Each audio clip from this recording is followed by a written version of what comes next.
so it was a bad protection. So catastrophic ground collapse is covered on every policy in the state of Florida. So I have a lot, we do a lot of stuff up in Orlando, Tampa area, up that way, so we have to explain that to the customers an awful lot. They're thinking, well, I need sinkhole coverage. What happens if, something happens in my house? I'm like, you're covered. No, I don't have a sinkhole. Stop listening to the news. That's not a sinkhole. Another big one for a lot of the homes is on the next page. It's ordinance and law, not the exclusion side, but ordinance and law. Ordinance and law, if you guys haven't heard it, what that means is that you can take a home that was built in, say, 1962, not to today's building codes. It gets damaged, and if the dwelling is, say, worth $200,000 on the insured value, and you do a 50% ordinance and law increase, 10% is normal, but a 50% on an older home, it covers strapping, shutters, windows, different trusses, different construction of the building code change from 62 to 2015. On those homes, there's an awful lot of leeway in there to add, and that goes on top of the policy line. So you've got $200,000 to replace the house, and now you have an extra $50,000, or if it's 50%, $100,000 to bring up all the code stuff that offsets the home. So you could get impact windows on that ordinance and law side, and that does not come into play on the $200,000 that you're using when you're building your home. So you can see how that can come into play. Strapping, different trusses now instead of a 2x4 beam truss because you had the tile roof on it. They did it then, now you get 2x6 webbing on the trusses.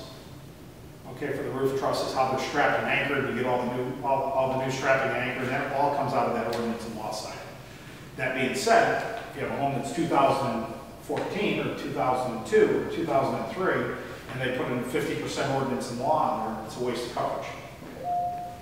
There's no building code changes. Does everybody have this ordinance and law? What's that? Does everybody have this coverage? Yeah, it's in the policy unless you elect to exclude it, and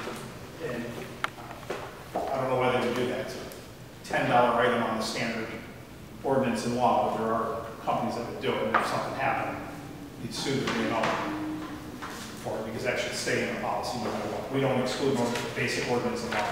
You always get the 10% ordinance and law. We have a lot of carriers today that you can actually reduce your contents coverage on, okay, on your policy, since we're just kind of talking about that for a minute. If you have like a $500,000 house, automatically you're going to put $250,000 in your contents coverage when you look at your policy. It says dwelling and contents, and you go, oh wow, okay, I got a lot of contents coverage. I used my wife for the example. She said, well, we got great contents coverage on the house. I said, yeah, what do you think that covers? Oh, everything inside the house, all the contents. I go, okay, and what do you consider contents?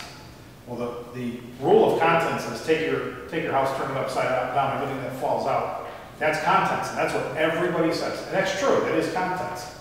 If any of them are collectible, jewelries, guns, silver, that's not contents. Artwork, that's not contents. That has to be scheduled.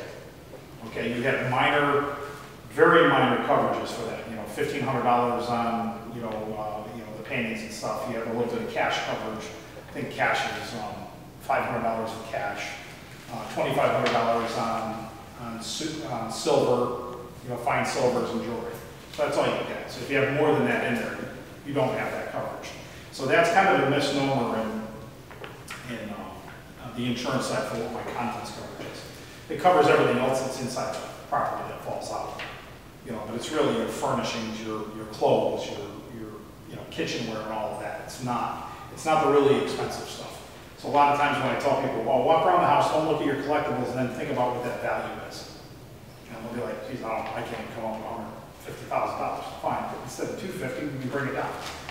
If you have a loss, you only get up to the $150,000 max to replace those items. When you catalog your house, and if you just do $5 a piece on things,